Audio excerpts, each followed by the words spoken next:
მოგესალმებით. ევროპარლამენტმა გუშინ განიხილა და დღეს მიიღებს უკრაინაში ომის დაწყებიდან რიგით მეოთხე რეზოლუცია საქართველოს შესახებ. ქართული ხალხი უკვე შევეგუეთ იმ ფაქტს, რომ ევროპარლამენტის ბოლოდროინდელი რეზოლუციები გამოირჩევა პირადი თავდასხმებითა და ცრუ ნარატივების დამკვიდრების მცდელობებით. გვახსოვს, როგორ გავოგნდით, როცა ქართული ჯარის კუთვნილი 5 მილიონი ევროს მიმთვისებელი ოლიგარქი დავით კეზერაშვილი მედია მენეჯერად მოგვინათლეს. როგორ გავბრაზდით, როცა პენიტენციურ დაწესებულებაში მიხეილ სააკაშვილის განთავსების პირობებთან დაკავშირებით ცრუ ნარატივი ამოვიკითხეთ.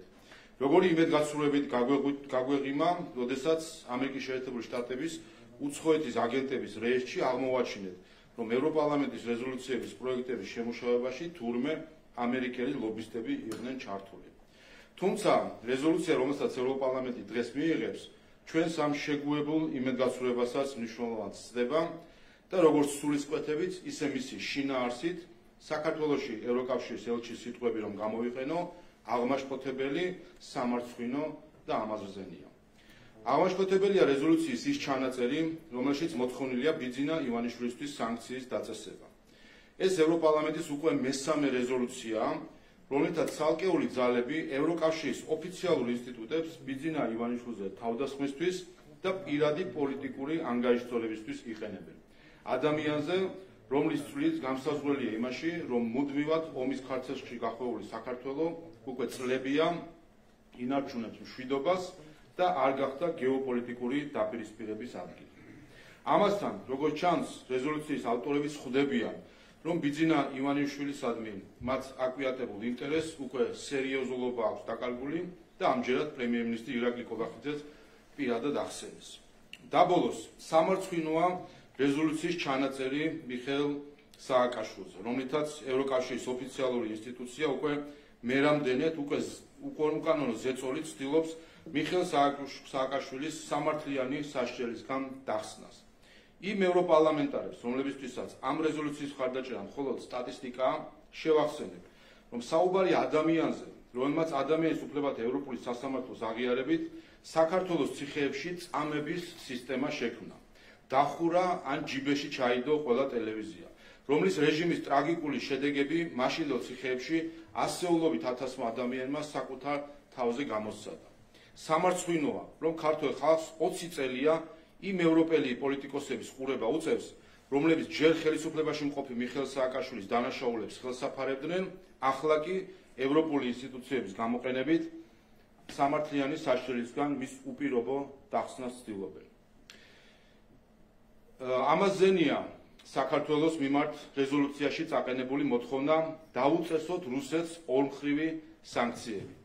სკანდალურია, რომ ეს რეზოლუცია ევროკავშირის პირველი ოფიციალური საჯარო დოკუმენტია, რომელშიც საქართველოსგან რუსეთისთვის სანქციების დაწესების მოთხოვნა ღიად არის დაფიქსირებული. თუმცა კარგია, რომ როგორც იქნა საბოლოოდ გაცხადა ის, რაზეც აქამდე მსგავსი მოთხოვნის ავტორები საჯაროდ საუბარს გაურბოდნენ, ზოგიერთი კი საჯაროდ უარყოფდა კიდეც. ამ რეზოლუციამ ნათელი გახადა საქართველოს მოსახლეობისთვის, თუ რა წნეხის ქვეშ იყო მთელი ეს პერიოდი საქართველოს ხელისუფლება. სწორედ ეს და ზოგიერთი სხვა ნაბიჯიც იყო ის, რასაც ბოლო 2 წელიწად-ნახევრის განმავლობაში ზოგიერთი აქტორი დახურულ კარს მიღმა ჩვენგან დაჟინებით ითხოვდა. საზოგადოებამ უნდა იცოდეს, რომ ყველა, მათ შორის ამ რეზოლუციის ავტორებმა, კარგად იციან, რომ საქართველოს მიერ ომხრივი სანქციების დაწესება რუსეთს ვერაფრით დააზიანებს. პირიქით, ჩვენი ხელისუფლება რომ დაჰყოლოდა ამ და სხვა მსგავს მოთხოვნებს, არა რუსეთს, არამედ ჩვენს ქვეყანას და ხალხს გარანტირებულად ეკონომიკურ კოლაფსში ჩავაგდებდით და დიდი ალბათობით სამხედრო დაპირისპირების რისკის წინაშე დავაყენებდით. ის, რომ ამ რეზოლუციით ევროკავშირის და ნატოს უსაფრთხოების ქოლგით დაცული ქვეყნების წარმომადგენლები საქართველოსგან, რომელსაც არც ევროკავშირის და არც ნატოს ქოლგა არ იცავს, რუსეთთან ურთიერთობის უკიდურეს გამწვევებას ითხოვენ, კარგად აჩვენებს, თუ რეალურად რამდენად აწუხებთ მათ იმ ქართველი ხალხის ბედი, რომელსაც ასე ხშირად ახსენებენ რეზოლუციაში. ნათელია, რომ არჩევნებამდე რამდენიმე დღით ადრე ევროპარლამენტის ცალკეული ჯგუფების მიერ რეზოლუციის ინიციირება ამორჩევლის ნების ფორმირებაზე გავლენის მოხდენის მცდელობაა რაც კატეგორიულ წინააღმდეგობაშია ჩვენ საერთო ევროპულ ღირებულებებთან. ამავე დროს გუშინდელმა განხილვამ ისიც აჩვენა, რომ საბედნიეროდ ევროპარლამენტში მოიძებნება საღი აზრიც, რომელიც იმედია დროთა განმავლობაში ევროპული ღირებულებების ტრაექტორიას აცდენილი ამ ტენდენციის შეჩერებას შეძლებს. მადლობა მინდა გადაუხადოს სწორი შეფასებისთვის და ქართველი ხალხის მხარდაჭერისთვის ამ ადამიანებს. დასასრულ მინდა კიდევ ერთხელ მოუწოდო ყველა უცხოელ აქტორს პატივისცემ არჩევნების გარე გავლენებისგან თავისუფლად ჩატარების სუვერენულ უფლებას, რაც წესებზე დაფუძნებული საერთაშორისო წესრიგის ერთ-ერთი ფუძემდებლური პრინციპია. ჩემი მტკიცე მოლოდინია, რომ ევროპარლამენტი პატივისცემს ქართველი ხალხის მიერ 26 ოქტომბერს გაკეთებულ არჩევანს და ასევე მოუწოდებს ოპოზიციას და ევროკავშირის მიერ დაფინანსებულ ორგანიზაციებს მიიღონ ქართველი ხალხის არჩევანი როგორც დემოკრატიის ვერდიქტი. მადლობა. მოგესალმებით, მეგინარსავიზე ტელეკომპანია იმედი გორბის ყველასთან შევით მინდა გითხოთ, სადაც ქართული ოცნების მაჩვენებელი არის 59.5%, რას მიუთითებს აღნიშნული კვლევა და ამ კვლევის მიხედვით მხოლოდ სამი პარტია ახავს 5%-ს. ჩვენ ხედავთ ამ კვლევამ კიდევ ერთხელ დაგვანახა თუ რატომ არის ეს ძვრები ოპოზიციაში, როდესაც ცდილობდნენ ჯერ გარკვეულწილად გაერთიანებას, ვინაიდან პრობლემები აქვთ იმისთვის, რომ გადალახონ ბარიერი და შესაბამისად ხვდებიან, რომ ამ არჩევნებში ექნებათ ისტორიული მარცხი. რაც შეეხება ქართული ოცნების მხარდაჭერას, სხვა რა მოლოდინი შეიძლება ქონდეს, როდესაც მეორე მხარეს დგას ორგანიზებულად ადამიანთა ჯგუფი, რომლებიც ამორჩევებს პირდაპირ ეუბნებიან, რომ ისინი იმოქმედებენ არა ქართული ხალხის ინტერესებით, არამედ უცხოეთის დავალებით. დღესაც ჩემი ბრიფინგის თემა არის ევროპარლამენტის რეზოლუცია, სადაც სკანდალურია, რომ პირველად ღიად არის მოთხოვნილი, რომ ჩვენ დაუწესოთ სანქციები რუსეთს. აი ამას გააშიასრულებენ პირველ რიგში ეს პარტიები ამას ამბობენ. როგორც კი მოვლენ ხელისუფლებაში, 1 გრამ ძალაუფლებასაც თუ ჩაიგდებენ ხელში, დაუწესებენ სანქციებს რუსეთს, შევლენ გამწვავებაში და ესკალაციაში.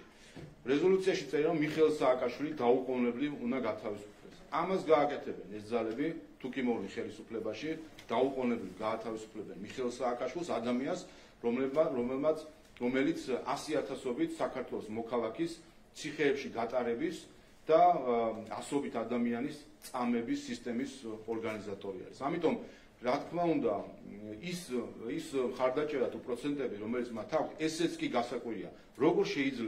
როგორ შეიძლება ხმას აძლევდეთ პოლიტიკურ ჯგუფებს, რომლებიც აგინებენ ეკლესიას, რომლებიც ხარს არ უჭერენ ოჯახური ღირებულებების კანონს და არიან მომხრე LGBT პროპაგანდის. იმ ძალას, რომელიც ამბობს, რომ მზად არის საქართველოს შეიყვანოს ომში. როგორ შეიძლება საერთოდ ერთი ხმაც კი აიღონ ამ პოლიტიკურმა ჯგუფებმა? კარგი მთავრობის ინდექსით საქართველოს მაგარი ისტორიული მაქსიმუმი დაფიქსირდა და 40 საუკეთესოს შორის არის. ეს რაზე მიუთითებს და რით არის გამოწვეული ჩვენ ამ დღეებში პრემიერ-მინისტრს ჰქონდა ჩვენი პროგრამის წარდგენა, მათ შორის საუბრობდა იმ მიღწევებზე, რაც გვაქვს ჩვენ ბოლო 12 წლის განმავლობაში და მე მგონი ყველამ კარგად ციფრებით იხილა თუ რა პროგრესს განიცდის საქართველოს ბოლო წლების განმავლობაში. ზუსტად ამის გამოხატულება არის ერთის მხრივ ჩვენი ინსტიტუციური სიძლიერე და პირიქითაც ჩვენი ინსტიტუციური სიძლიერე და მმართველობის გამართულობა შემდეგ ითარგმნება უკვე ეკონომიკურ ზრდაში თუ კეთილდღეობის გამყარებაში საქართველოში. ასე მინდა გითხოთ ერთხელ რეკლამასთან დაკავშირებით ქართული ოცნების რეკლამა სამმა ტელევიზიამ არ გაუშვა. მათი ეს გადაწყვეტილება რიცხვება და რაზე მიუთითებს ეს თქვენთვის და ასევე აპელირებენ ისევ ევროკავშირის ელჩის განცხადებაზე ამ ნაწილში. ჩვენ ხედავთ, ეს არის ორკესტრირებული კამპანია ქართული ოცნების წინააღმდეგ, სადაც მედია და ეგრეთ წოდებული ადგილობრივი დამკვირვებლების ჯგუფი ჯგუფს პირი აქვს შეკრული ოპოზიციასთან ერთად, შეკრულია იმისთვის, რომ შექმნან არათანაბარი პირობები ქართული ოცნებისთვის.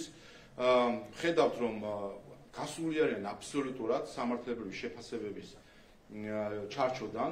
ნახეთ, რომ როგორც ტელევიზიებმა, ისე რაც უფრო სკანდალურია, არასამთავრობო ორგანიზაციებმა, რომლებიც იჩემებენ, რომ არიან მიუკერძოებელი დამკვირვებლები, საკუთარი მოსაზრებები დააფუძნეს არა საქართველოს კანონმდებლობას, არამედ უცხო ქვეყნის ელჩის გამონათქვამს. ეს გარდა იმისა, რომ აჩვენებს მდგომარეობის აბსურდულობას, მიგვითითებს იმაზე, თუ რა უნდა ამ ჯგუფს, ოპოზიციას და ამ NGO-ებს საბოლოო ჯამში, როგორი საქართველო წარმოუდგენიათ. მათ წარმოუდგენიათ არის ისეთი საქართველო, სადაც ქართული კანონმდებლობით იმოქმედებენ. ამიტომ საქართველოს სადაც უცხო ქვეყნის ელჩის სიტყვა არის კანონი. აი ეს არის მათი იდეალი ვასალური სახელმწიფოსი, რომელიც არა თავისი ხალხის ლეგიტიმაციით მიღებული კანონებით მოქმედებს, არამედ უცხოელის სიტყვა არის მისთვის კანონი. ასე რომ ეს ორკესტრირებული კამპანია ქართული ოცნების წინააღმდეგ, რომლითაც იქნება არათანაბარი, არასამართლიანი გარემო ქართული ოცნების და იმედი მაქვს, რომ საერთაშორისო დამკვირვებლები მაინც ასახავენ ამ ყველაფერს საკუთარ დასკვნებში.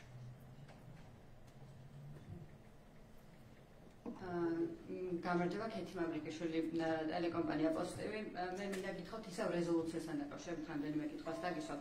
რეზოლუციაში არის რამდენჯერმე ნახსენები არჩევნები მოახლოებული, არჩევნების სხვადასხვა კონტექსტში, მათ შორის გაკრიტიკებული არის მაგალითად უბნების გახსნასთან დაკავშირებული გადაწყვეტილებები. ასევე მოწოდება არის, რომ უმაღლესი სტანდარტების დაცვით ჩატარდეს არჩევნები და ასევე ერთი ფრაზა არის ესეთი, რომ იმედს გამოთქვამენ, რომ ქართული ოცნება უზრუნველყოფს მშვიდობიან გადაბარებას ძალაუფლების. აი წინასწარ მსგავსი განცხადებები რეზოლუციაში ევროპარლამენტარების მხრიდან თქვენთვის როგორ აღიქმება და რამდენჯერმე ხსენება მოახლოებული საპარლამენტო არჩევნებში? ჩემს ბრიფინგში შევეხე მხოლოდ 3 საკითხს, რომელიც ვფიქრობდი, რომ მნიშვნელოვანი იყო.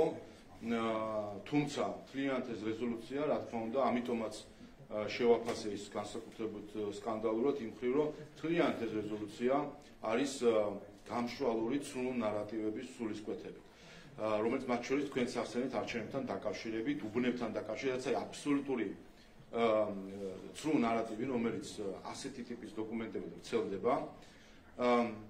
ერთი და მეორე, რაც შეეხება პოლიტიკურ მხარდაჭერას, რა თქმა უნდა, თავად ის რომ მოხდა ინიციირება ამ რეზოლუციის, ეს არის ნაწილი იმ საარჩევნო კამპანიისა, რომელიც ოპოზიციისთვის გარედან ხორციელდება.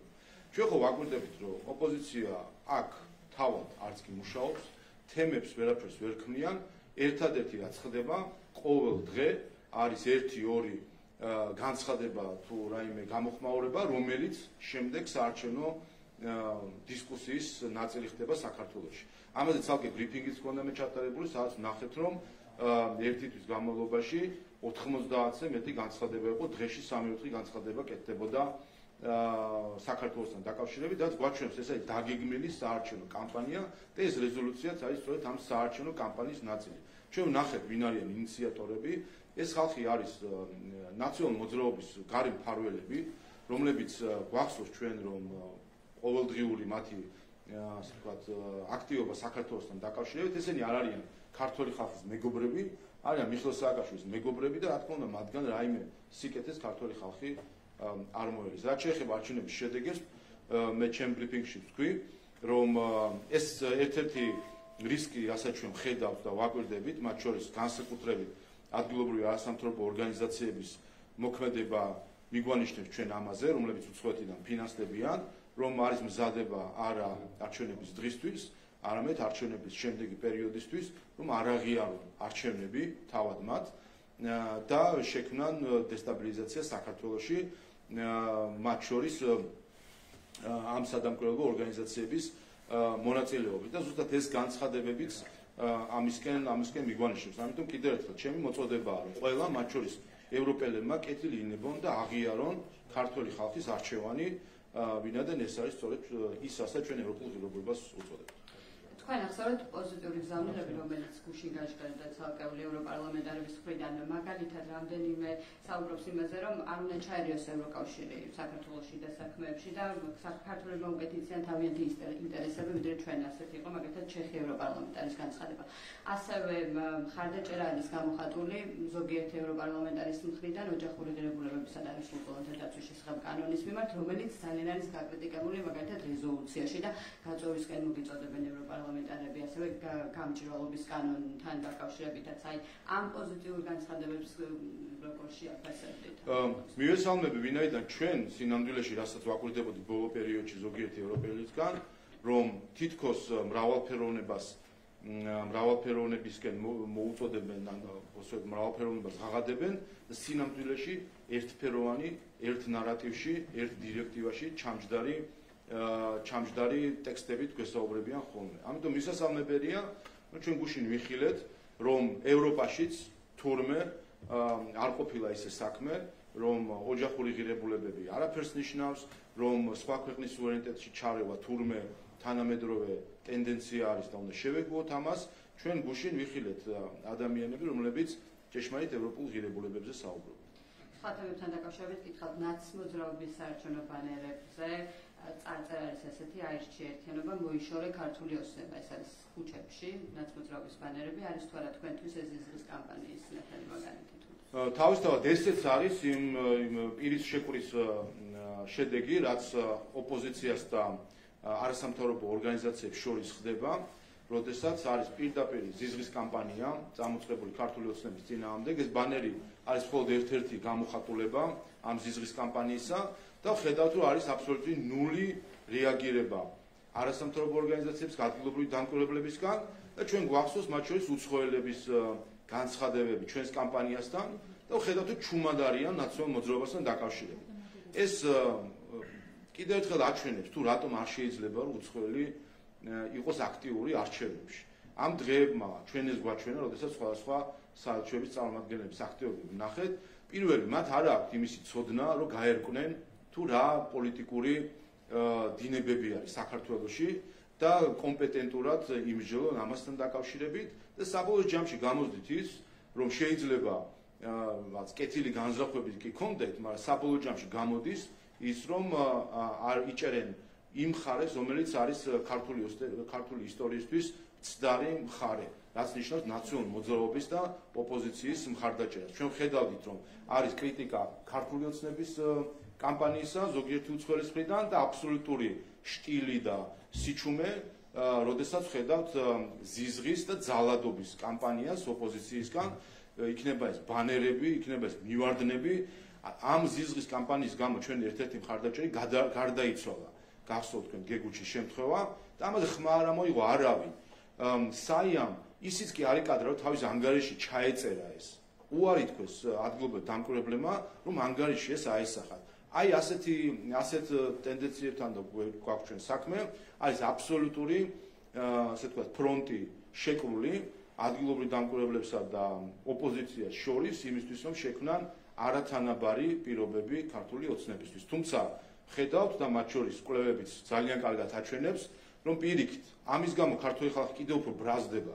როცა ხედავს, რომ უცხოელები ხელებს აფათურებენ ჩვენს პოლიტიკაში და ფიქრობენ, რომ მათი მითითებებით უნდა მიიღოს ქართულმა ხალხმა გადაწყვეტილებები, როცა ხედავენ, რომ უცხოეთიდან დაფინანსებული ორგანიზაციები თვალს ხუჭავენ იმ დარღვევებზე, რომელიც ხდება ქართული ოცნების წინააღმდეგ, რა თქმა უნდა, ეს მხოლოდ აბრაზებს ჩვენს ამომრჩეველს და რა თქმა უნდა, ამას საბოლოო ჯამში ისინი არჩევნებში გამოხატავენ ქართული ოცნების მხარდაჭერას. ამნისტიის კანონზე მინდა გითხრათ, დღეს ტოვებენ საპატიმროებს და ასე თავისუფლებიან პასუხისმგებლობისგან ის ადამიანები, რომლებსაც შეეხოთ ამნისტიის კანონი. კიდევ ერთხელ რომ გავუმარტოთ ამ კანონის მნიშვნელობა და ინიცირება, მით უფრო იმ ფონზე, როდესაც ოპოზიცია არ მონაწილეობდა განხილვებში და პრეზიდენტის მხრიდან ხელმოწერის საკითხი საკმაოდ გაიწოვდა. ჩვენ ნახეთ ოპოზიციის და პრეზიდენტის გაერთიანებული სამარცხვინო პოზიცია, რაც შეეხება ამნისტიას.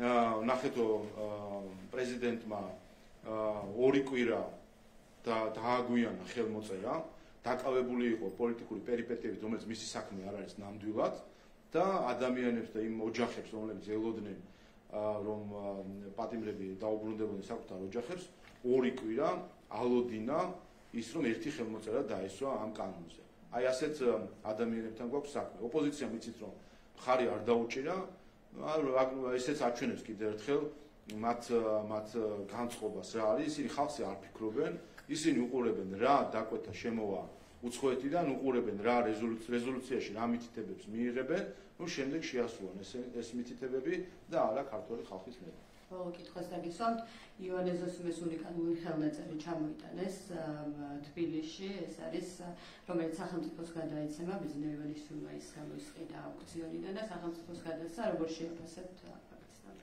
მნიშვნელოვანი მომენტია, ისტორიული მომენტია მათ შორის, რომ ხელნაწერი საქართველოში იქნება, მე-10 საუკუნის ხელნაწერი და პირველი ხელნაწერი, რომელიც ივანე ზოსიმეს ეკუთვნის.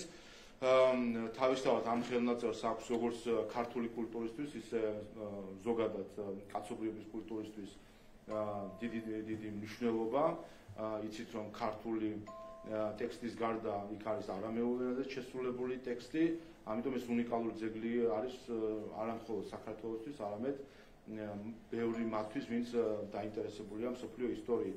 რა თქმა უნდა, მადლობა ეკუთვნის განსაკუთრებული ბიძინა ივანიშვილს, რომელმაც როგორც ყოველთვის ეროვნული საქმე, როცა იყო გასაკეთებელი, ეს საქმე გააკეთა.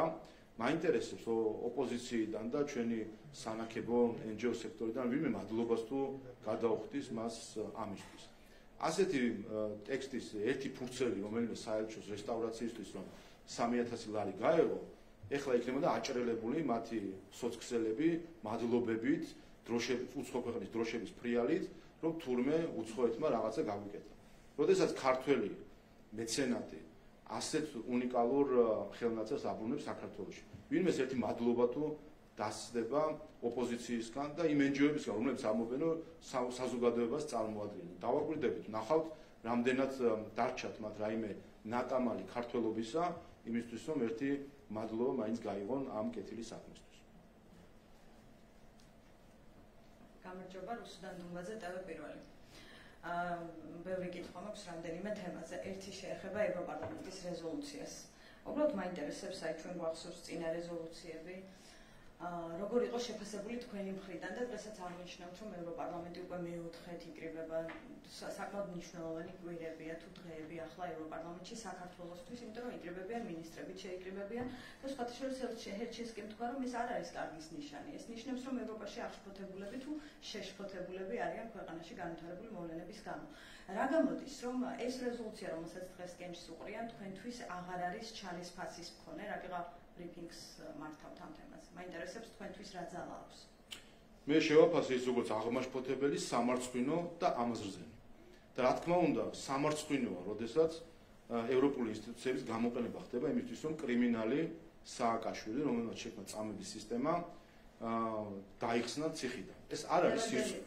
დღევანდელი რეზოლუციის პროექტი რით განსხვავდება წინებისგან, რომ თქვენ ბრიფინგს მართავთ და მნიშვნელობას ანიჭებთ. წინების ზუსტად ასე შევაფასეთ და რა თქმა უნდა, რაც შეეხება იმას თუ რა ფასი აქვს, რა თქმა უნდა, არანაირი ფასი არ აქვს დოკუმენტს, რომელიც კი უბრალოდ ბრიფინგის იდეა ის არის, რომ ქართულ ხალხს კიდევ ერთხელ გაიგოს, სად არის ღირებულებითი განსხვავებები ჩვენსა და ევროპარლამენტს შორის. და ჩვენ ხედავთ ზოგიერთ წევრს შორის ევროპარლამენტს. ეს ღირებულებითი განსხვავებები არსებობს. ჩვენ ევროპას ვერ უწოდებთ იმ ხალხთა ჯგუფს, რომელიც კრიმინალის ციხიდან დახსნას ცდილობს.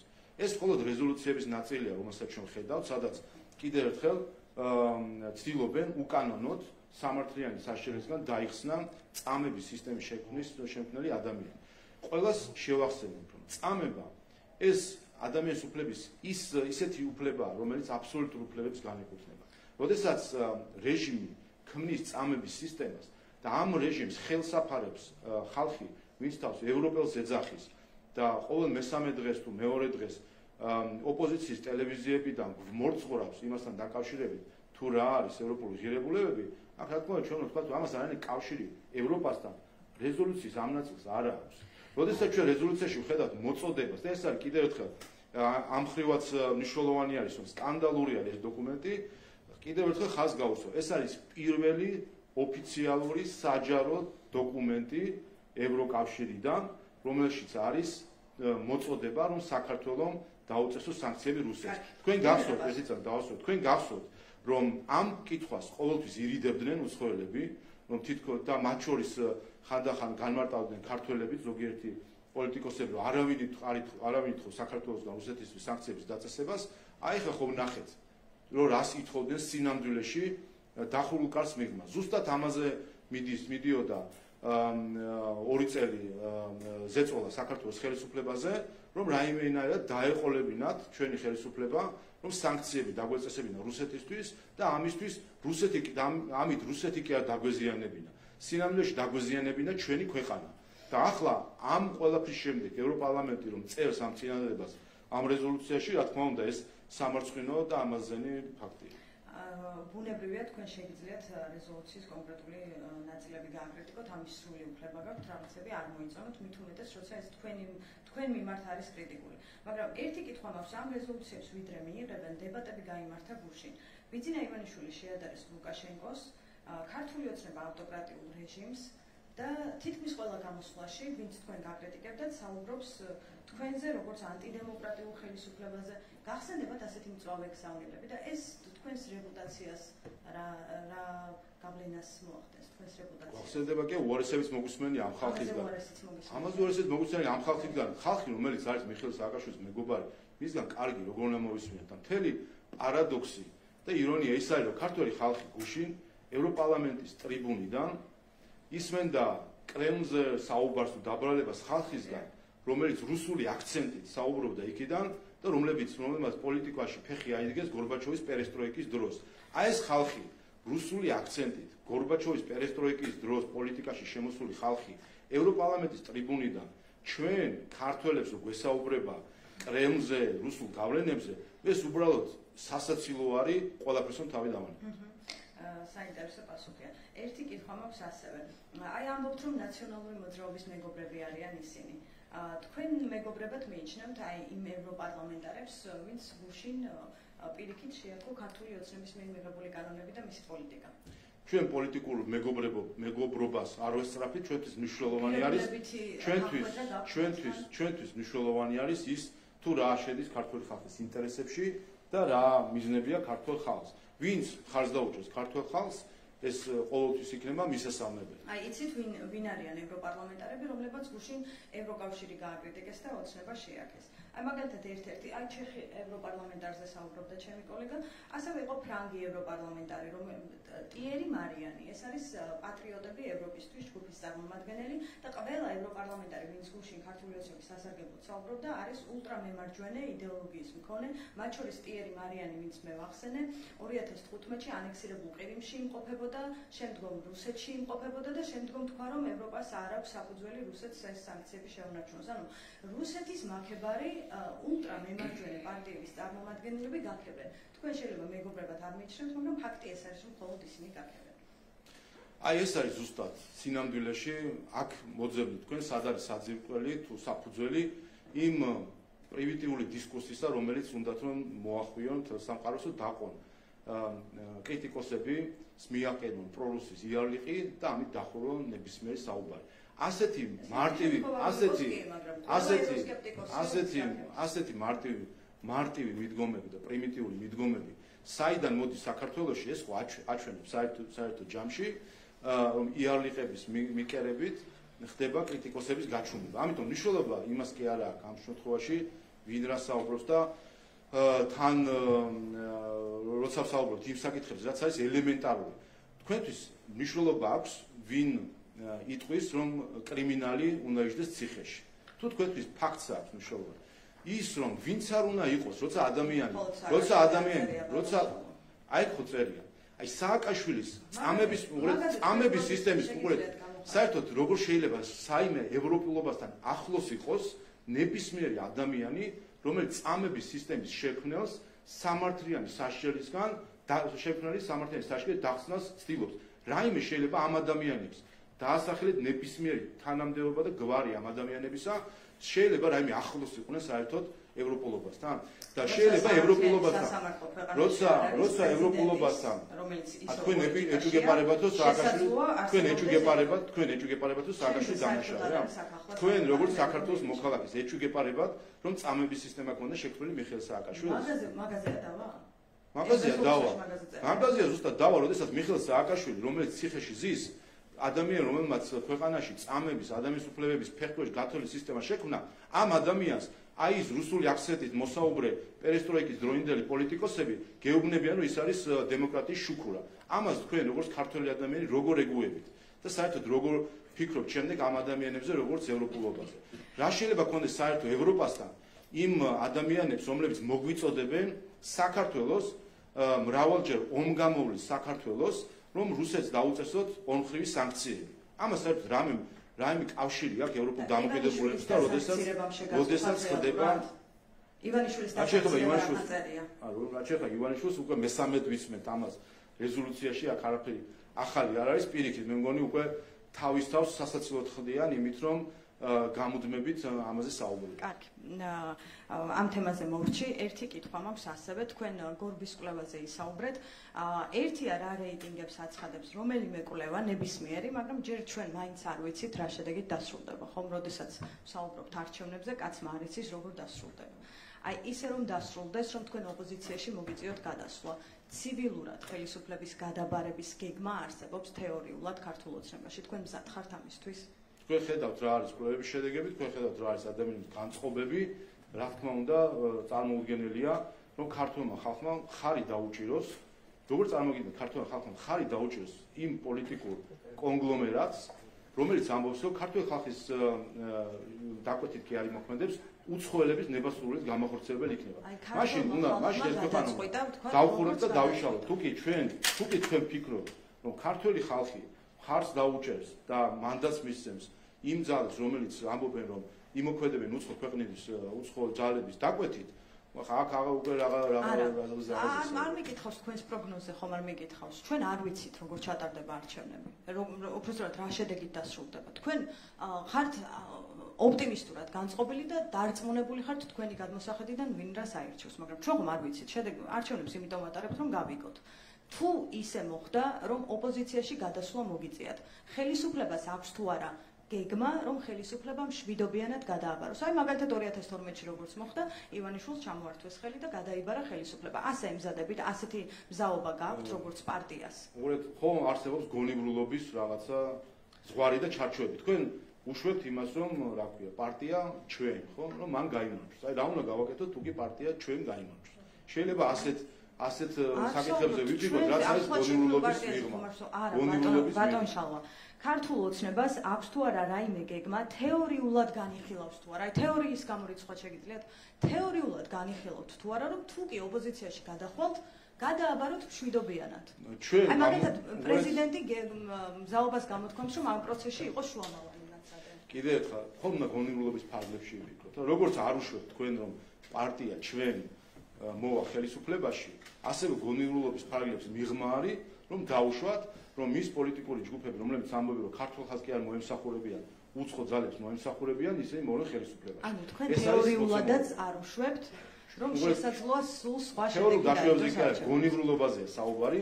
ჩვენ ხედავთ თქვენ კვლევები რა არის, ხედავთ თქვენ ხალხის განწყობა რა არის, ამიტომ გონიბრულობის ფარგლები ზუსტად ეს არის და რაც არაგონიბრულია და რაც გონიბრულობის მიღმა არის, იმას ქვია სპეკულაცია. სპეკულაციაზე მსჯელობა რთულია. ვინ მითიშოს? არ არის სპეკულაცია. ერთი კითხვა მქონდა. თუ ქართულმა ხალხმა გადაწყვიტა, რომ ხელისუფლება შეიცვალოს, მოქმედი ხელისუფლება არის თუ არა მზად მშვიდობიანი გადაბარებისთვის? კიდევ ერთხელ, თქვენ ხედავთ ხალხის განწყობას, ხალხის განწყობა არის ცნობილი, ეს ხალხის განწყობა დადასტურდება 26 ოქტომბერს. პირიქით, გაცემა რატომ გიჭირთ? ანუ პარტიამ თუ წააგო მშვიდობიანი გადაბარების მომხრე ხარ ზოგადად ეს მაინტერესებს. ფარგლების მიღმა არის, ამას ქვია სპეკულაცია, თქვენ გინდათ სპეკულაციაზე მსჯელობა და სპეკულაციაზე ვერ ვიმსჯელებთ. პირიქით, ჩვენ ხედავთ თავარი რისკი რაშიც არის. მზადება არის იმისთვის, რომ არჩევნები არ აღიარონ და აი ეს კი ნამდვილად გონიბრული ეჭვი არის ამის, ვინაიდან არც 2012 აღიარეს, არც 2016 აღიარეს, არც 2020 აღიარეს, ხან ერთი კვირა დაჭირდათ, ხან სამი კვირა და ხან ერთი წელი დაჭირდათ, რომ ეღიარებინათ ეს არჩევნები. ამიტომ გონიბრული ეჭვი არსებობს, რომ ახლაც არ აღიარებენ ისინი არჩევნებს, ახლაც ხედავთ, რომ კიდევ უფრო აგრესიული გახდნენ ის ორგანიზაციები, რომლებიც თავს ადგილობრივ დამკვირვებლებს ეძახიან, პირდაპირ ტყუილ დასკვნებს დებენ. ნახეთ თქვენ, რომ პირდაპირ ტყუილი დასკვნები არის საარჩევნო ბანერებთან დაკავშირებით, ვიდეო რგოლებთან დაკავშირებით, აბრალებენ, ასე ვთქვათ, სრულ ბრალდებები არის ქართული ოცნების წინააღმდეგ ადგილობრივ დამკვირვებლებს მხრიდან და ხელის დაფარება არის ქართული ოცნების წინააღმდეგ მე ხომ არ მithქვამს, რომ თქვენ აგებთ, აღიარებთ თუ არ აღიარებთ. მე მკითხეთ თეორიულად. არ ვიცი რა, ცივილური ფორმაა თქვენთვის ხელისუფლების მშვიდობიანი გადაბარება. თქვენ ასეთ ფორმას მიესალმებით, მოგწონთ. ეს მაინტერესებს, პოზიცია მაინტერესებს, პარტია როგორ თქვენ სულ სპეკულაციად ახალ კარგი, ერთი ბოლო კითხვა მაქვს. დღეს ისაუბრეთ თქვენ კრიტიკული მედიების შესახებ, რომლებმაც გადაწყვიტეს, რომ ანტიუკრაინული ბანერები ეთერში არ გაუშვან. დღეს გაიმართება მარეგულირებელ კომისიაში ეს მსჯელობა, სამივე არხი არ უშვებს და მათ შორის ეს ბოლო თვე ნახევარში, როგორც მეუბნებიან, ეს უკვე მეოთხე საჩივარია კრიტიკული არხების წინააღმდეგ ქართული ოცნების მხრიდან. და არა მხოლოდ ეს არხები, არამედ ასევე არასამთავრობოები მას აფასებენ როგორც შეტევას და კრიტიკული ხმის ჩახშობას, ფინანსურ წნეხს, მათ შორის ამ ცდელობას. თქვენ შეგიძლიათ საპირისპირო დაამტკიცოთ, საპირისპიროში დამარცხმუნოთ, რომ ეს არ არის წნეხის ცდელობა. ამიჭირდება, მაგრამ შევეცდები. იმის გათვალისწინებით, რომ თქვენ რასაც კრიტიკულ არხს ეძახით, სინამდვილეში პარტიული არხი არის, მათ შორის თქვენი არხი. თქვენ მიმართ კრიტიკული თუმცა აი თქვენვე შეგიძლიათ ეს ასე ვთქვათ გონებრივი სავარჯიშო ჩაატაროთ. რაზე მიუთითებენ ტელევიზიები თუ არასამთავრობო ორგანიზაციები? მიუთითებენ ისინი რომელიმე კანონზე თუ მიუთითებენ ისინი უცხო ქვეყნის ელჩის განცხადებას. აი ეს არის თავარი ტესტი, სადაც ჩაიჭრა როგორც მედია, ისე ეგრეთ წოდებული ადგილობრივი დამკვირვებლები, რომლებმაც ფაქტობრივად განაცხადეს, რომ საქართველოში არჩევნები უნდა ჩატარდეს არა ქართული კანონმდებლობით და საქართველოში მოქმედდეს არა ქართული კანონები, არამედ აღმოჩნდა, რომ უცხო ქვეყნის ელჩის განცხადება არის კანონი და საფუძვლად უარის თქმისა მოყვანილი იყო ევროკავშირის ელჩის განცხადება. ეს არ არის ერთადერთი შემთხვევა. ჩვენ გუშინ შეგახსენებთ, გუშინ იყო თუ არ ვცდები საერთაშორისო გამჭვირვალობის განცხადება, რომელიც ამბობდა, რომ პოლიციის თანამშრომელი, რომელზეც ამერიკის შეერთებული შტატების შტატებმა გარკვეული სანქციები შემოიღეს, არ უნდა მონაწილეობდეს არჩევნების უსაფრთხოების უზრუნველყოფაში. ამით ამ ორგანიზაციამ იცით რა თქვა, რომ საქართველოს არჩევნები უნდა ჩატარდეს არა ქართული კანონმდებლობით, არამედ უცხო ქვეყნის ხელისუფლების გადაწყვეტილებების საფუძველზე. და შემდეგ ეს ორგანიზაცია ამ ორგანიზაციას წინს, როცა ვინმე იტყვის, რომ ეს არის უცხო ქვეყნის ინტერესების გამტარებელი. პირდაპირ განცხადება ჰქონდა, რომ ისინი მოითხოვენ გატარდეს უცხო ქვეყნის ინტერესი საქართველოში და უცხო ქვეყნის მიერ მიღებული გადაწყვეტილებით ჩატარდეს ჩვენთან არჩევნები და არა ქართული კანონმდებლობით. რაღაცია საუბარი და ეს ორგანიზაცია თან იჩემებს, რომ არის ობიექტური და მიუკერძოებელი დამკვირვებელი. სხვა კითხვა დაგისვით. მაგაზე გიპასუხეთ, რომ ქართული კანონმდებლობა ცხადია, ეს არ არის პირველი შემთხვევა, როდესაც თქვენი ტელევიზია ცდილობს, რომ ქართული ოცნების საარჩევნო კლიპი დაბლოკონ. ეს არ არის მხოლოდ ეს კლიპი სხვათა შორის, სხვა კლიპიც არის, რომელიც ახლა დაბლოკილი არის თქვენი ტელევიზიისგან და მანამდეც იყო სხვა შემთხვევა, როდესაც იბლოკებოდა თქვენი ტელევიზიისგან, ბოლოს რამდენიმე საჩივრის და გადაწყვეტილების შემდეგ გავუშვით. ანუ გადაწყვეტეთ, მოკლედ ამის თქმა მინდა ტელევიზიებმა და ადგილობრივ დამკვირვებელს გადაწყვეტეთ. თქვენ საქართველოს მოქალაქეები ხართ და ქართული კანონმდებლობით მოქმედებთ, თუ თქვენი კანონი არის ევროკავშირის ელჩის განცხადება. თქვით ესეც ღია თქვით, თქვენთვის თუ კანონი არის უცხოელი, თქვენთვის თუ უცხოელის განცხადება არის კანონი, ეს უნდა თქვათ საჯაროდ, გასაგებია რომ ასე არის და უნდა თქვათ, რომ თქვენთვის კანონი არის არა ქართული კანონი, არამედ უცხოელი ელჩის, უცხო ქვეყნის ელჩის განცხადება. მადლობა.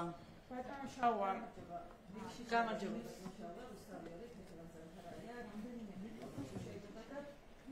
პირველ რიგში უნდა გკითხოთ რეზოლუციის იმ ნაწილთან დაკავშირებით, რომელზეც თქვენ თავშივე ისაუბრეთ ძირითად ნაწილში, რუსეთისთვის ორმხრივი სანქციების დაწესებასთან დაკავშირებით და სკანდალურიც კი უწოდეთ აი ამ ჩანაწერს. ზოგადად შეფასება გასაგებია, თუმცა აი უშუალოდ რომ გვითხრათ უფრო დეტალურად, რა შედეგის მომტანი იქნება იმ შემთხვევაში, თუ საქართველო ამ ჩანაწერს დაეთანხმება და აი ამ ორმხრივ სანქციებს მიუერთდება, ქვეყნისთვის აი უშუალოდ რა კონკრეტული შედეგის მომტანი იქნება? ხო, უბრალოდ ხოზე კიდევ ერთხელ ხაზს გაუსვენ, რომ თუ კი ის, რასაც აქამდე გაურბოდა ყველა უცხოელი აქტორი, პირდაპირ პასუხს კითხვაზე, რომ ითხოვდნენ თუ არა საქართველოსგან, რომ ორმხრივ სანქციები დაგვეწესებინა და ზოგი უარყოფდა კიდევაც, თითქოს არ ითხოვენ, ამ რეზოლუციამ გაამჟღავნა ის, რაზეც სინამდვილეში იყო საუბარი დახურულ მიღმა ხელისუფლების სხვადასხვა წარმომადგენელთა, როდესაც ითხოვდნენ რუსეთისთვის ორმხრივ სანქციების დაწესებას. რა არის ამის შედეგი? ეს ვიცით არა მხოლოდ თეორიულად, როგორც ახლა თეორიებზე იყო საუბარი. ჩვენი გამოცდილებიდან ვიცით, რას ნიშნავს სანქციების დაპირისპირებაში შესვლა რუსეთთან. და ეს მათ შორის გამოცდილების გარდა ვიცით იმ ანალიზით, რომელიც ჩატარდა 2022 წელს, იმასთან დაკავშირებით, თუ რა ეფექტი ექნებოდა საქართველოს ეკონომიკაზე, თუ კი ამას ავიღებთ, რუსეთისთვის ორმხრივი სანქციების დაწესებას და სწორედ ამ ანალიზით ვნახეთ ჩვენ, რომ ეს იქნებოდა ჩვენ 2022 წელს თუ 23 წელს არა ეკონომიკურ დაზე გვექნებოდა საუბარი, არამედ 18%-მდე ეკონომიკურ ვარდნაზე გვექნებოდა საუბარი, რაც ნიშნავს ეკონომიკურ კოლაფსს და ეკონომიკის ჩამოშლას საქართველოსკენ. აი ამისკენ გვიბიძგებდნენ სინამდვილეში ამ მოწოდებით და ამაზე ქონდა ზუსტად საუბრები დახურულ კარს მიღმა, როდესაც ვეუბნებით, რომ შეუძლებელია მოითხოვო ქვეყნის საქართველოსგან, რომ წავიდეს ამხელა რისკზე და ამავე დროს ჩვენ ვეკითხებოდით, რომ თუ კი ამ რისკზე წავედით და ეკონომიკური კოლაფსი სპირას დავდექით, დაგვეხმარებით იქნება ფინანსური გარანტიები არსებობს თუ არა, არავინ ფინანსურ გარანტიებს არ გვაძლევდა ჩვენ, ვიქნებოდით კეთილ ნებაზე დამოკიდებული, შემდეგ ვინმე გამოგვიგზავნიდა ხორბალს კონტეინერით, თუ ჩაგვისხავდა ბენზინს მანქანაში. აი ეს იქნებოდა ჰუმანიტარული დახმარების იმედად დარჩებოდა საბოლოო ჯამში საქართველო. ამიტომ ეს 2 წელი სინამდვილეში საქართველოს ხელისუფლებამ ზუსტად ასე გამოატარა იმ ზეწოლის ფონზე, რომელიც საქართველოს ხელისუფლებაზე მიდიოდა, რომ დაგვეწესებინა ორმხრივი სანქციები და ეხლა არ ვიცი ხა შეცდომით გაეპარა თუ როგორ მოხდა ეს რეზოლუციაში. კიდევ ერთხელ ეს არის პირველი ოფიციალური ევროკავშირის ოფიციალური დოკუმენტი, სადაც ასე ღიად არის მოთხოვნილი, რომ საქართველოს ორმხრივი სანქციები დაუწესოს რუსეთს. ეხლა მაინტერესებს ამასთან დაკავშირებით რა სიტყვის ოპოზიცია. გასაგებია პრინციპში ლელოს პირდაპირ პროგრამაში უწერია, რომ აპირებს საქართველოს დაანგრიოს ასეთი ნაბიჯებით, ასე რომ ეს არის ოპოზიცია ხომ რა არის თავი დაპირება ოპოზიციის, რომ ისინი ხელისუფლებაში თუ მოვლენ, შეასრულებენ ყველა მითითებას, რაც მოდის უცხოეთიდან, მათ შორის ევროპიდან რა მითითებას მიდის. აი მითითება რეზოლუციაში გაწერილია შავით თეთრზე. დაუწესეთ სანქციები რუსეთს. მოვლენ 2 დღეში დააწესებენ ამ სანქციებს. რა მოყვება ამას ეკონომიკურად დათვლილი არის ანალიზის სახით და ჩვენი ახლო წარსულიც ძალიან კარგად ვიცით, ხო, რას ნიშნავს სანქციების ომი რუსეთთან. და მეორე, გარდა იმისა, რომ ეს რა თქმა უნდა და ეს თავარი პრობლემა ის არის, რომ საერთო ჯამში ყველამ ძალიან კარგად იცის, ამ რეზოლუციის ავტორებმაც კარგად იციან, რომ ჩვენ ორმხრივი სანქციებით რუსეთს ვერანაირ ზიანს ვერ მივაყენებთ, მიზერულ ზიანსაც კი ვერ მივაყენებთ რუსეთს ორმხრივი სანქციები. ერთადერთი, ვინც დაზიანდება ასეთი სანქციებით არის ქართველი ხალხი, ეს ნიშნავს, როგორც გითხარით, სიღატაკეს, ჩამოქცევას ქართული ეკონომიკისა, თუ რატომ მოგვიწოდებენ მიუხედავად იმისა, რომ ეს ყველაფერი ყველასთვის ძალიან კარგად არის ცნობილი, ეს უკვე მეორე საკითხი არის და ამაზე რა თქმა უნდა დაფიქრდეს ქართული ხალხი. კიდევ ერთ კითხავს, თუ შეიძლება პრეზიდენტთან დაკავშირებით, სალომე ზურაბიშვილთან დღესაც გრძელდება კონსულტაციები ოპოზიციურ პარტიებთან ამ ტექნიკურ მთავრობასთან დაკავშირებით, თუმცა უკვე გაჩნდა გარკვეულწილად მოსაზრება ამასთან დაკავშირებით, რომ შეიძლება პრეზიდენტი თავადვე არ ღვევდეს იმ ქარტიის წესებს, რომელიც თვითონვე შეიმუშავა და მე შემდეგ სთხოვა, რომ ოპოზიციას მოეწერა ხელი. აი ჩანაწერი ასეთი არის ქარტიაში, რომ არჩევნების შემდეგ უნდა დაკომპლექტდეს ის ტექნიკური მთავრობა, თუმცა პრეზიდენტი სალომე ზურაბიშვილი ცდილობს, რომ არჩევნების შედეგებამდე უკვე წარმოადგინოს პრემიერობის კანდიდატი და რაღაცნაირად დაკომპლექტდეს ეს ტექნიკური მთავრობის შემადგენლობა. მოდის თუ არა წინააღმდეგობაში, ანუ თავისივე შედგენილ დოკუმენტთან, მისივე ქმედებები. უბრალოდ ყოველსა კიდევ ერთხელ ეს კონსტიტუციის კიდევ ერთი დარღვევა არის, რაც ახლა ხდება ქალბატონ სალომეს მხრიდან, როდესაც ის პირდაპირ ერევა საარჩევნო და პოლიტიკურ პროცესებში და იმ შედეგებით, რასაც ჩვენ უყურებთ, ეს ასეც უნდა მომხდარიყო. როდესაც პრეზიდენტის რეზიდენცია იქცევა ფანჩატურად, როგორც ადრე ქონდა ნათელაშვილის მოწყობილი, როცა ნათელაშვილის ფანჩატური ინაცვლებს პრეზიდენტის რეზიდენციაში, ეს არის უკვე საბოლოო ძირის გამოთხრა პრეზიდენტის ინსტიტუტისთვის და საბოლოო ჯამში აჩვენებს თუ რამდენად ამცირებს ქალბატონი სალომე იმ კონსტიტუციას, რომელიც ქართველი ხალხის მიერ არის მიღებული. ამიტომ რაიმე შედეგებზე საუბარი, რა თქმა უნდა, ზედმეტია. პრეზიდენტის რეზიდენციაში ქალბატონი სალომეს ფანჩატური, რა თქმა უნდა, წარმატებული ვერ იქნება. თუმცა ეს მეორე მხრივ გვაჩვენებს ერთ რამეს, რომ კიდე ერთი დასტურია, რომ სინამდვილეში მზადება არის არა არჩევნებისთვის, არამედ არჩევნების შემდეგი პერიოდისთვის, იმისთვის, რომ ტერმინები, რომელსაც ჩვენ ყურს აჩვევენ, დროებითი მთავრობა, ტექნიკური მთავრობა, ეს ის ტერმინებია, რომელიც ჩვენ 2022 წლის ივნისში NGO-ების რევოლუცია რო ეწყობოდა, გახსოვთ, თქვენ მაშინ ახსენეს მათ, რომ უნდა ყოფილიყო დროებითი მთავრობა, რომელშიც იქნებოდნენ არა პოლიტიკოსები, არამედ ვიღაც ტექნოკრატები, არ ვიცი, და რომელშიც NGO-ებს ექნებოდათ უცხოეთიდან დაფინანსებულ NGO-ებს ექნებოდათ ვეტოს უფლება დაკომპლექტების დროს. ზუსტად ის სცენარი სიტყვით გადმოღებული არის ახლა ამ ომის ქარტიაში, რომელთაც ფაქტობრივად ქალბატონი სალომე და ხელმომწერელი პარტიები საქართველოს აცხადებენ ბანანის რესპუბლიკას, რომელსაც იმის თავი არ აქვს ცოდნა, უნარი ქართულ ხალხს, რომ აირჩიოს მისი ხელისუფლება, რომ ეს უნდა იყოს რაღაც დროებითი რაღაც სამხედრო საბჭოს მსგავსი რაღაცა დროებითი ხელისუფლება, რომელიც დროებით ამოცანებს შეასრულებს. ბატონო შალვა, გამარჯობა. ვიზა ლიბერალიზაციის საკითხი როგორ ფიქრობთ, გადაიხედება თუ არა ევროკავშირში? არ მგონია.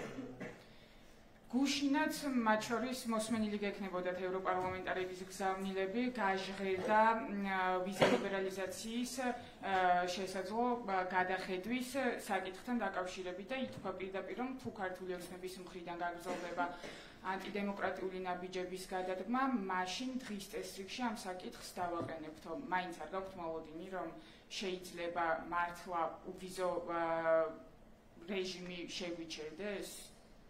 ხალხისგან, რომელიც ამბობს, რომ წამების სისტემის შემქმნელი ადამიანი ციხიდან უნდა გაუშვოთ. მიხეილ სააკაშვილზე არ გეკითხებით, რაღაცა ძალიან სენსიტიური თემა არის, მე მგონი თქვენთვის. მიხეილ სააკაშვილი საერთოდ არ მიხსენებია ექს-პრეზიდენტი. თქვენ აქცენტს აკეთებთ მხოლოდ მიხეილ სააკაშვილზე, როდესაც სხვა არაერთ საკითხს შეეხნენ გუშინ ევროპარლამენტარები მათ შორის და ამ შემთხვევაში გეკითხებით ვიზა ლიბერალიზაციის საკითხზე მიხეილ სააკაშვილი რა შუაშია უკაცრავად? იმ შუაში არის, რომ ადამიანი, რომელიც ამბობს, რომ წამების სისტემის შემქმნელი უნდა გათავისუფლდეს ციხიდან, იმ ადამიანის რამე ნათქვამს, რაიმე ფასია ჩალაზე იყო საუბარი, რაიმე ფასი შეიძლება მივანიჭოთ. იმ ადამიანს შეიძლება ყველაფერი თქვას, რა თქმა უნდა, იტყვიან ვიზა ლიბერალიზაციას იტყვიან და არ ვიცი, შეიძლება აქ ჯარის შემოყვანაზეც ისაუბროს შემდეგ ვიღაცა. ეს ყველაფერი მათ ენას ამხრივ ძვალი არ აქვს. ადამიანები, რომლებიც ითხოვენ წამების შემქმნელი ადამიანის გათავისუფლებას ციხიდან, რომლებიც ითხოვენ, რომ საქართველოს ორმხრივი სანქციები დაუწესოს რუსეთს და საქართველოს ეკონომიკურ კოლაფსში გადააგდოს, ხა იმ ის ადამიანი ყველაფერს იტყვის, მაგრამ ჩვენ ამას ხარ რომ მოვეკიდოთ იმ ხრივ რომ სერიოზულად მივიღოთ. კი, მაგრამ თქვენ სანქციებზეც ამბობთ, რომ არანაირი მოლოდინი არ გვაქვს, რომ დასავლელი პარტნიორები სანქციებს დაგვიწესებენო, მაგრამ შემდგომ გვახსოვს, ხო, რა ნაბიჯები გადაიდგა მათ შორის შეერთებული შტატების მხრიდან, ანუ იმას ვამბობ, რომ სრულიად რეალისტურია, რომ ნამდვილად მოხდეს და მიიღონ ასეთი გადაწყვეტილება ევროპულ გაერთიანებაში და ვიზო მიმოსვლა შეგვიჩერონ და თუ ასე მოხდება, პასუხისმგებელი იქნება თუ არა ამ ყველაფერზე ქართული ოცნება? უსამართლობაზე პასუხისმგებელი როგორ შეიძლება იყოს სხვა ადამიანი, ხო? საქართველოს 4 მოქალაქე, რომელიც თქვენ იგულისხმეთ სანქციებთან დაკავშირებით, ესეც ხო ნახეთ, რომ არის აბსოლუტურად უსაფუძვლო დაუსახუთებელი სანქციები, რომელზეც არც მტკიცებულება რაიმე წარმოდგენილა, არც სამართლიანი სასამართლოს უფლება მისცემიათ ამ ადამიანებს, არც დაცვის უფლება მისცემიათ ამ ადამიანებს, არც თავად გასცნული, არც საჯარო ყოფილა რაიმე პროცესი. ანუ შეერთებული შტატები უსაფუძვლოდ უწესებს ვიღაცებს სანქციებს, ამის თქმა გინდათ? დიახ, უნდობლობას უცხადებთ ჩვენ სტრატეგიულ პარტნიორს? არათუ მინდა. უნდობლობას უცხადებთ? მე დობას უცხადებ. რა მიზანს ემსახურება მაშინ მათ მიერ გადადგმული ეს ნაბიჯები? საქართველოს კანონმდებლობას. შეერთებული შტატები ჩვენი სტრატეგიული პარტნიორი არის თუ არა? არით ახლა თქვენ გადადიხართ საბავშვო ბაღის კითხვა-პასუხი. არა და მაშინ უნდობლობას რატომ უცხადებთ? რატომ არის უსაფუძვლო მათ მიერ მიღებული გადაწყვეტილება? იმიტომ რომ არსებობს კრიტიკული აზროვნება, როგორც ერთ-ერთი და რა მიზანს ემსახურება მაშინ მათ იქმედებენ? ერთ-ერთი თვისება ადამიანის, რომელიც გულისხმობს, რომ რაღაცას გეუბნებიან, ყველაფერი უყურეთ ხალხთან, რასაც გეუბნებიან, ყველაფერი კი არ უნდა დაიჯეროს. კრიტიკული აზროვნება იმისთვის არსებობს, რომ კითხვები დასვა.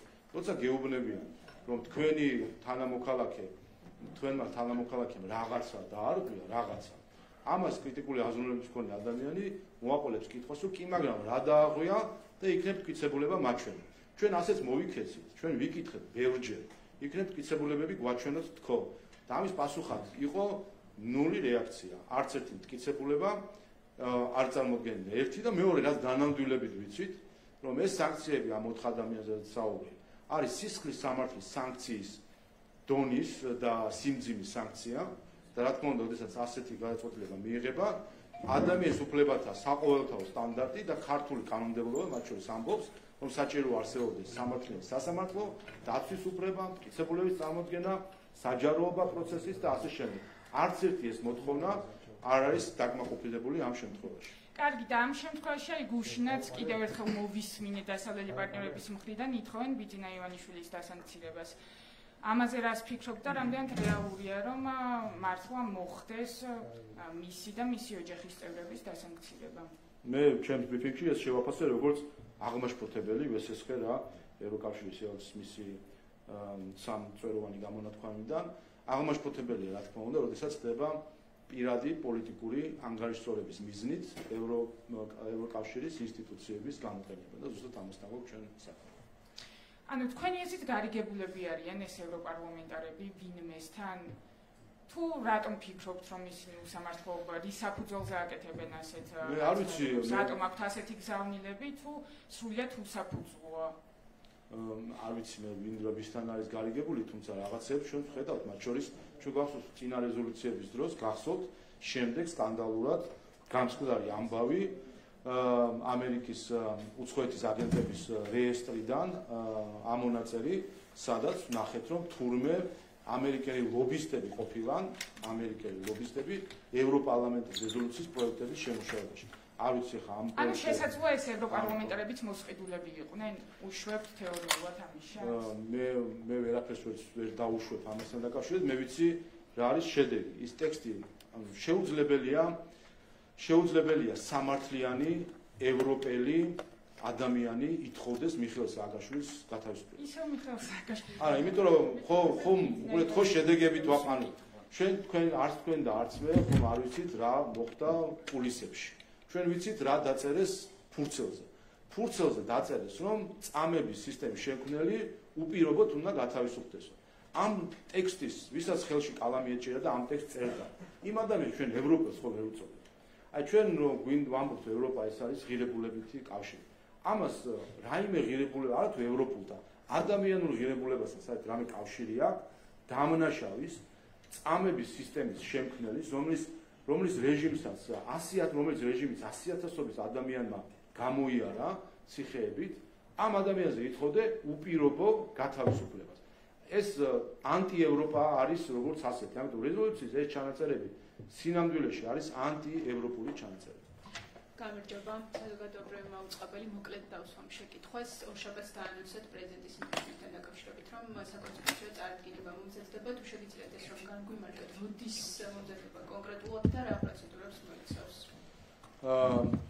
უბრალოდ ყოველსა კონსტიტუციური წარდგინების ტექსტი მზადდება ახლა და ჩვენ მე როგორც დავაანონსე, საპარლამენტო უმრავლესობა არჩევნებამდე, ანუ 26 ოქტომბრამდე მიმართავთ საკონსტიტუციო სასამართლოს, სასამართლოს შემდეგ აქვს კანონით ერთვიანი ვადა, იმისთვის რომ განიხილოს ეს საკითხი.